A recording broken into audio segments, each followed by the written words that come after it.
ஏன்னா ஊரெல்லாம் போய் ஜெயிச்சுட்டு வந்துடுவோம். வீட்டுக்குள்ளே மட்டும்தான் கிடைக்கவே கிடைக்காது. எப்போவுமே சேனலில் இருக்கிறவங்க சொல்லவே மாட்டாங்க வெற்றியை. சுவைப்பதில் மா, பலா, வாழை முக்கனியும் சுவைதான், பழகுவதில் சமுத்திரக்கனியும் சுவைதான்.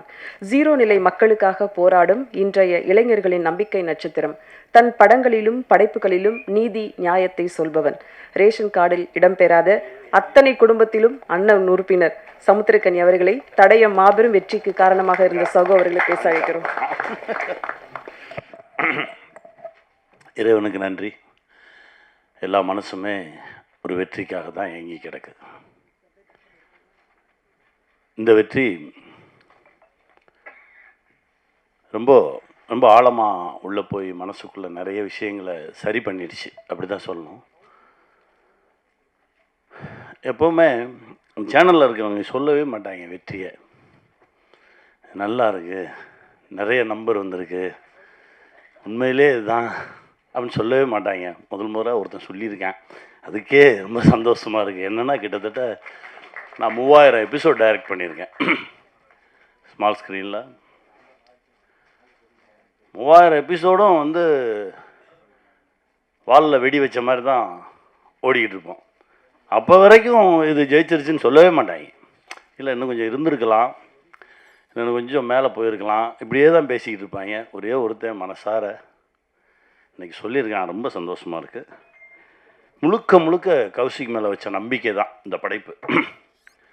என்னென்னா கௌசிக் வந்து ஒரு 10 நிமிஷம்தான் இந்த படைப்பை பற்றி சொன்னார். நான் சர்ரா தம்பி, எனக்கு நாளைக்கு இல்லை நாளை கழித்து எப்போ ரெடி ஆகுதோ எனக்கு ஸ்கிரிப்ட் அனுப்பிச்சிருங்க, நான் ஒரு வாட்டி படிச்சிடுறேன் அப்படின்னு. இப்போ வரைக்கும் அனுப்பலை. அண்ணே 4 எபிசோட் ரெடியாக இருக்குண்ணே, இந்த மீதி 2 வந்தோடனே உங்களுக்கு நான் அனுப்பிச்சிடுவேன், இதையே சொல்லிக்கிருந்தாங்க. ஒரு முறை நம்பிட்டோம்னா அதுக்கப்புறம் கண்ணை மூடிட்டு பின்னாடி போயிடணும். அங்கே போயிட்டு ஒரு சமயக்காரன் தான் இருக்கணும், அப்போ தான் அந்த சமையல் நல்லாயிருக்கும். ஆளாளுக்கு போய் உப்பள்ளி போடக்கூடாதுல்ல. அதனால் பேசாமல் சரி ஓகே என்னமோ செய்கிறாங்க, சரி சரியாக செய்கிறாங்க, அது வரைக்கும் சந்தோஷம் அப்படின்னு சொல்லிட்டு பின்னாடியே போனது தான். கண்ணை மூடி முழிக்கிறதுக்குள்ளே ஒரு பெரிய ஒரு வெற்றியை பார்க்குறதுன்றது இறைவன் கொடுத்த சக்தி. என் தம்பி கௌஷி, என் தம்பி அஜய், நவீன், இன்னும் இதில் உழைச்ச கே சார், எல்லாருக்குமே இந்த வெற்றியில் பங்கு இருக்குது. அந்த குட்டியோண்டு லென்ஸ் வச்சு பார்த்த அந்த சார் அவ்வளோ ஆழமாக மனசில் பதிஞ்சிருந்தார். அவர் தான் கதையோட டேர்னிங் பாயிண்ட்டே. ரொம்ப சந்தோஷமாக இருந்தது. எல்லாத்தையும் திரும்ப பார்க்க நான் தான் சொன்னேன், டேய் எல்லோரும் திரும்ப சந்திச்சிடுவோம் அப்படின்னா, நீ எங்கே இருக்க, நீ வருவியா, நான் வந்துடுறேன் அப்படின்னு சொல்லி தான் சந்தித்தது. ரொம்ப மகிழ்ச்சி. இதையெல்லாம் தாண்டி ஒரு அப்பா கிட்டேருந்து பிள்ளைக்கு கிடைக்கிற அங்கீகாரம் இருக்குது பார்த்தீங்களா, அது மிக பெருசு. அது ரொம்ப சீக்கிரமாகவே அஜய் கிடச்சிருக்குன்றது எனக்கு ரொம்ப பெரும் மகிழ்ச்சி. ஏன்னா ஊரெல்லாம் போய் ஜெயிச்சுட்டு வந்துடுவோம், வீட்டுக்குள்ளே மட்டும்தான் கிடைக்கவே கிடைக்காது. அந்த லுக்கே ஒரு மாதிரி இருக்கும். அனுபவிச்சிருக்கியா? எனக்கு எப்படி தெரியும் இதை பற்றினா, நம்ம அப்பான்னு ஒரு படம் பண்ணும்போது பெரிய பெரிய ஆளுமைகளை அவங்க அப்பாவை பற்றி பேச சொல்லி கேட்டேன், நீங்கள் பேசுங்க.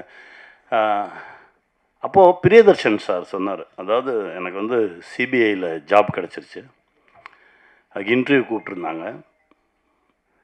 அந்த இன்டர்வியூ போகிற அன்னைக்கு தான் இங்கே பாசில் சார்கிட்ட அசிஸ்டன்ட் டைரக்டராக ஒர்க் பண்ண வர சொல்லியிருந்தாங்க. ஸோ அந்த இன்டர்வியூ போகிற பேப்பர் எடுத்து தலையணை கவருக்குள்ளே வச்சுட்டு நான் இங்கே போயிட்டேன். ஒரு வாரம் நான் ஒர்க் பண்ணிக்கிட்டு இருக்கேன். திடீர்னு ஒரு நாள் எங்கள் அப்பா வந்து வெளியில் உட்காந்துருந்தார். அந்த இன்டர்வியூ போனியா அப்படின்னு கேட்டார். இல்லை அது போனேன் வந்தேன் அப்படின்னு ஏதோ ஒன்று சொன்னேன், ஒன்றுமே பேசலை. அப்படியே நான் முறைச்சி பார்த்தாரு. இனிமேல் என் கூட பேசாத அப்படின்னு சொல்லிட்டு போயிட்டார்.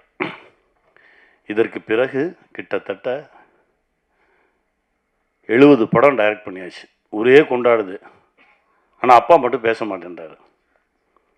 ஸ்டேட் அவார்ட்ஸ் வருது, பேசலை. தேசிய விருதுகள் வருது, பேசலை. கடைசி பத்மஸ்ரீ விருது வாங்குறாரு. வாங்கிட்டு வீட்டுக்கு போகும்போது அதே அப்பா, சாரிடா நீ சரியான வழியை தான் தேர்ந்தெடுத்திருக்க அப்படின்னு சொல்லி தோளில் தட்டி கொடுத்தாராம். இது நடக்கிறதுக்கு 30 வருஷம் ஆச்சு அப்படின்னு. அந்த மாதிரி தகப்பன் ஒரு கனவுல இருக்கும்போது அந்த தகப்பன் கனவை பிள்ளைங்க ஈடுகட்டுறது ரொம்ப கடினம். அது இப்போது தம்பி அஜய் கிடச்சிருக்கிறது ரொம்ப பெருமகிழ்ச்சி, ரொம்ப சந்தோஷம். இந்த வெற்றி இன்னும் நிறைய தூரம் எங்களை இழுத்துட்டு போகும், நிறைய தூரம் கொண்டு போய் எங்களை நிறுத்தும். என் தம்பி முகுந்தனுக்கு நன்றி சொல்லணும். பேய் மாதிரி ஒருத்தன் இயங்கிக்கிட்டே இருந்தான் அந்த செட்டில். ட்ரெய்லர் ரிலீஸ் அப்பவும் வரல, ஜெயிச்சதுக்கப்புறம் வரல. எங்கடான்னு கேட்டால் இப்போ எங்கேயோ பக்கத்து மாநிலத்தில் அடுத்த படைப்பில் இருக்கான் அப்படின்னு சொன்னாங்க. ரொம்ப சந்தோஷமாக இருந்தது. பெரிய பெரிய ஆளுமையான இடம் அந்த தம்பிக்கு கிடைக்கணும்டா தம்பி. கௌஷி கொடுங்க. சாரி, நடுவில் ஷாக் அடிக்குது.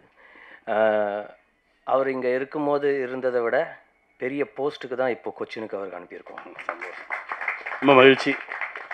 இந்த வெற்றி இன்னும் நிறையா உரமாக இருக்குது. இன்னும் பல வெற்றிகளை கொடுக்கறதுக்கான ஓட்டத்தை தெம்பையும் கொடுத்துருக்கு. ஜெயிப்போம், திரும்ப திரும்ப சந்திப்போம், மகிழ்ச்சியை பகிர்ந்துக்குவோம், வெல்வோம். வெல்வோம். நன்றி.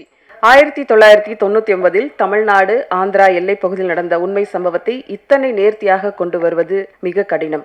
காவல்துறை பின்னணியில் கதை நகர்ந்த விதமும் கதாபாத்திர தேர்வும் அட போட வைத்த இயக்குனர் தடயம் இவருக்கு நல்லதொரு அறிமுகமாக அமையட்டும். வாழ்த்துக்களோடு அழைக்கிறோம் இயக்குனர் நவீன்குமார் பழனிவேல் அவர்களை. இங்கே வந்திருக்க எல்லா ப்ரெஸ் அண்ட் மீடியா எல்லாத்துக்கும் ரொம்ப நன்றி.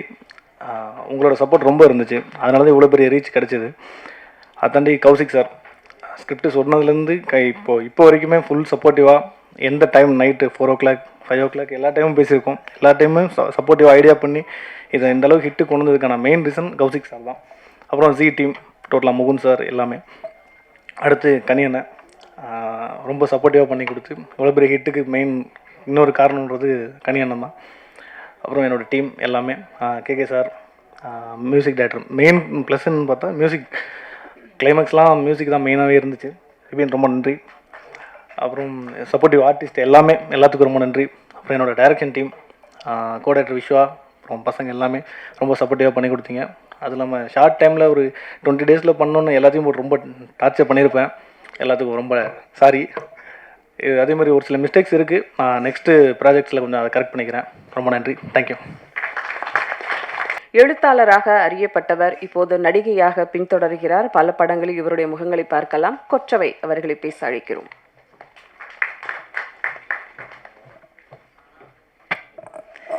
அனைவருக்கும் வணக்கம்.